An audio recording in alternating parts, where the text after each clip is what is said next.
Hey guys, it's Celine and it's Thursday. I thought I would come out with a little bit more Lunar Mansion intel as far as I've been able to scrape it together. So what you see here is one person's, planetary positions, except they're also, like this one here has, for example, the North Node in Libra at 6 degrees, right?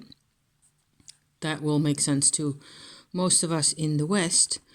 All these are names, Indian names, nakshatras they're called. That's written like that. For lunar mansions, of which there are 28 officially, 27 that are in use most of the time.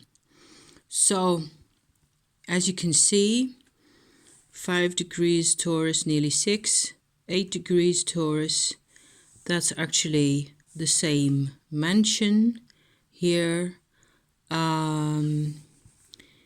If you go through them, there's several mansions to a sign, to a zodiac sign as we're used to them.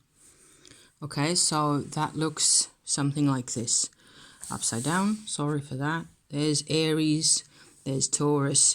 The mansions go 1, 2, 3, 4, 5, like this, where you can see that number 3 actually skips to Taurus. So it's a different system that's kind of separate in a way from the zodiac as we know it. As a system, it's separate. It's the same sky, of course. So I put in star names here: Aldebaran in Taurus, Pleiades in Taurus, Betelgeuse, which is kind of in the vicinity of Gemini, to just have those are the stars that are sort of mainly the symbol generator, I think, is one way of putting it, for the symbolism associated with each mansion. So in the Vedic approach to astrology, you get a whole lot of mythology. You get, as you can see in my list here, all these associations. There's names of deities and all sorts of manners of perspective, etc. A lot of which can be fascinating if you're into that kind of thing. Not so much for me. I mean, I know a few of those names. I know Indra and Brahma and Agni I've heard of, it's kind of cool, but it's not my culture, and I wouldn't dream of pretending I understand anything about them because I wasn't brought up with any of this and I've never read enough about any of them.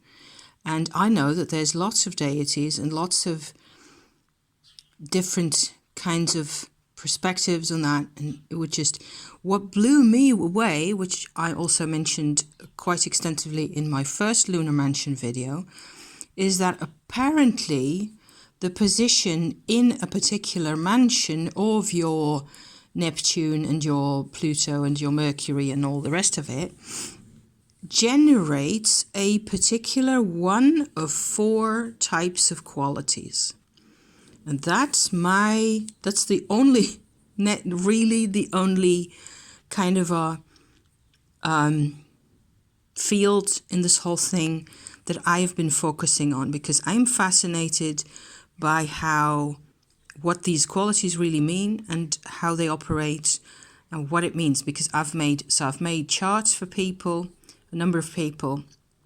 I made lists of qualities, and I've started comparing how the planets act differently, not only because of the sign and the actual work they get to do, but also because of the quality, because of the one of these, the karma, moksha, and all those,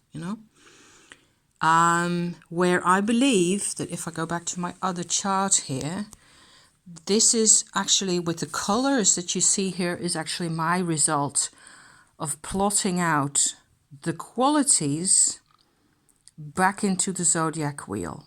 So here you have, it may be a bit complicated, but here you have a mix. This is one person, okay?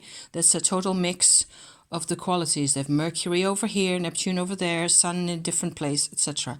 So it's a total, it's like a dish with that has been cooking for a bit. There's lots of stuff going on. This is the basis that it all comes from.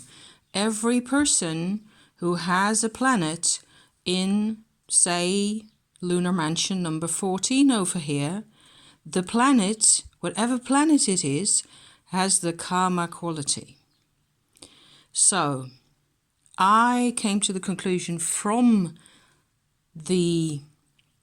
I'll try to find some kind of information that's easy to look at and digest, about these 4 qualities. What it is that they do is that how I've started to interpret it most of all is that karma is the first one, actually, not the first in chronology, but the first in terms of our personal growth, where karma has everything to do with the body, and I would say also with more childlike perspectives. So direct perspectives, things that have to do with satisfying your needs, for example. That's karma. That's the first one. The next one is, in the list that I'm using, is artha. It's over here, these A's that you see there in orange. They're much more social, they're directed outwards, and they have to do with a function and a quality of providing and taking care of things and looking after. It's still kind of a material and physical approach, but it's more mature. Then after that you get dharma. Those are the green D's that you see here. And the D's, the dharma qualities, are a later perspective in your life where the planets are used to think about things, to learn or to teach things. So things become more objective, less personal, less direct, less immediate. And the last one are the grey ones that you see here. The M stands for moksha, and moksha has to do with liberation, transformation of the self, of the soul. So, of course, that moksha idea sits within a perspective of Hindu philosophy of often thinking incarnation is actually kind of a punishment, and a lot of life on earth tends to be, because of bad karma, because of bad actions, and so forth. I'm not into that at all myself. I think life is a gift. But that means that I have to think about moksha in a slightly different way. I have to sort of take what I can learn from this and see where it takes me. Now, this is a lunar thing, okay? We're talking about lunar mansions still. 1, 2, 3, 4, 5, etc., where each has one of those 4 qualities in it. Each of those, all the dharmas are the first one here, those 2 in Cancer, those 2 in the end of Libra and the start of Scorpio over here, and those 2 in the end of Capricorn and sort of the middle of Aquarius right there. Those are all parts of the sky, and they're not even, in the case of the Dharma business, they're not even defined by huge big stars or very remarkable constellations like the Pleiades or anything very remarkable in that way. But what I believe now is that the sky or the zodiac or the star part in that part of the sky, these 4 share this quality of this kind of a more mature learning kind of an aspect, I suppose. I have come to this conclusion because all the charts I've worked on so far, every planet that sits in that particular mansion, the qualities given for them is moksha, or if it's over here, it is karma, over 13 charts that I've worked on. So I'm assuming this kind of a setup here with these kinds of wonky near triangles going on, and with this part, what I've sort of translated to this kind of a sinus wave here, starting at number 1 over here, you start with green, and then you go into a socially relevant phase, as it were, then into a more personal, direct physical phase, then into a liberation phase. It's just an interpretation to represent it in a science wave like this. You might as well have put the green ones at the top and the grey ones at the bottom. But I'm struck by the repetition here, okay? On either side of the liberation part are parts that have to do with what I call inner child work. Inner child, immediate personal direct experience sits on both sides very close. It's like a wave, which is why I went for this kind of a sinus figure here. The weird bit is, of course, here at, what is that? The 21st of March, I suppose, where it is the spring equinox, right? Where we have a sudden break. We suddenly go from one year to the next, as if the spring equinox, the sun entering that first mansion, creates a whole new learning curve, so to speak, which I think is kind of funny. Anyway, I would, need to philosophize and think a lot more about these. There are, of course, certain parts where there's a continuation in terms of element, but because the triangles are really wonky and they're more like somewhere like somebody wanted a triangle and decided to make a square after all. You see the gray bit over here is like only one house. Over here there are always two. It's very strange, very weird. It's a very weird system. But still, I think there's something to it.